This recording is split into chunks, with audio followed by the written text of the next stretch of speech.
और ग्वालियर में बाजार में नकली नोटों का खेल खेला जा रहा था। नकली नोटों के खेल में नाबालिग भी शामिल हैं। 500, 100, 50 रुपए के नोट बाजार में खपाए जा रहे थे। नकली 50 का नोट लेकर ये छात्र पहुंचे थे। पानी की बोतल लेने के लिए एक नाबालिग यहां पर पहुंचा था। चिल्ड्रन मनी बैंक का ये नकली नोट निकला। तीसरी बार नकली नोट खपाने के लिए छात्र पहुंचा तो इस दौरान जो व्यापारी था, जो दुकानदार था, उसने इस नोट को भांप लिया। पुलिस को बुलाया गया और पुलिस बुलाते ही दोनों नाबालिग भाग खड़े हुए। बहुड़ापुर थाने के आनंद नगर का ये मामला है, लेकिन ये मामला बेहद गंभीर है।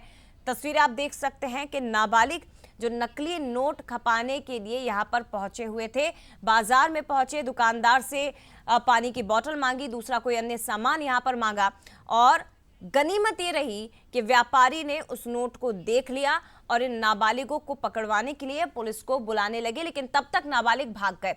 सवाल यह है कि ग्वालियर के बाजार में नकली नोट पहुंच कैसे रहे हैं और इन नाबालिगों तक कैसे पहुंचे? क्या ये दोनों नाबालिग किसी गिरोह का हिस्सा हैं? ये बड़ा मामला है और पुलिस इस दिशा में अब जांच शुरू कर चुकी है। तुम्हें पता नहीं था? तुम लोगों को पता नहीं था कि मतलब नकली नोट है? तुमने देखा नहीं? साफ दिख रहा है, बच्चों का नोट है, बच्चों का नोट है। तुमने देखा ही नहीं नोट? इनके पास में तो यहाँ पे कैसे दिया तुमने? तीसरा नोट आया जी, क्यों आया? है? तो तुम लेके आए तो बच्चों का नोट चला दोगे ऐसे ही? तीसरा नोट आया इनके पास। कौन नोट चलाने गया है? क्या है, कौन सा नोट है?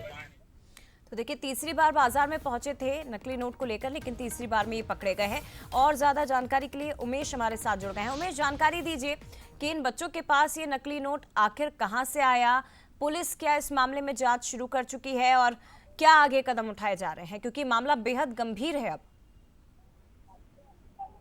देखिए जया, आपने बिल्कुल सही कहा, ये मामला बहुत ही गंभीर है, क्योंकि अभी तक हमने देखा जो आपराधिक किस्म के लोग होते हैं वो बाजारों में नकली नोट खपाने जाते थे, लेकिन अब स्कूली छात्र हैं, उनके पास भी नकली नोट आए हैं और वो भी बाजारों में लगातार ये नकली नोट खपाने जाते हैं। अगर हाल ही की बात की जाए तो जो आनंद नगर की जो सब्जी मंडी है, क्योंकि ये व्यस्ततम इलाका है और यहाँ पर भीड़ भाड़ रहती है, लोग काफी संख्या में आते हैं और इसी बीच जो दो छात्र हैं वो 50 का नोट जो नकली था वो लेकर दुकानदार के पास पहुंचे थे और उन्होंने पानी की बोतल मांगी।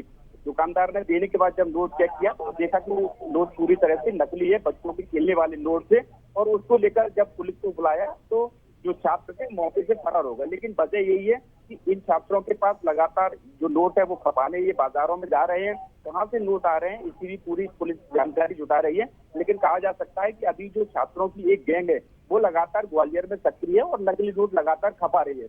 अभी 50 का नोट और इससे पहले वो 500 का नोट ले गए थे और उसके बाद 100 का नोट, तो लगातार अलग अलग जो नोट हैं वो भी बाजारों में खपाने ले जा रहे हैं। हालांकि अब पुलिस इस पूरे मामले की जांच कर रही है और जांच के बाद ही स्पष्ट हो पाएगा कि छात्रों के पास ये नोट कहां से है। निश्चित तौर पर उमेश, और इस बात से भी इनकार नहीं किया जा सकता कि आपराधिक प्रवृत्ति के लोग क्योंकि बाजार में नकली नोट लेकर नहीं घूम सकते, तो इसलिए हो सकता है कि नाबालिगों को अब अपने निशाने पर लिया जा रहा हो और इनके जरिए ही नकली नोटों को खपाया जा रहा हो। हालांकि इस दिशा में जांच की जाएगी। फिलहाल बहुत धन्यवाद आपका तमाम जानकारी साझा करने के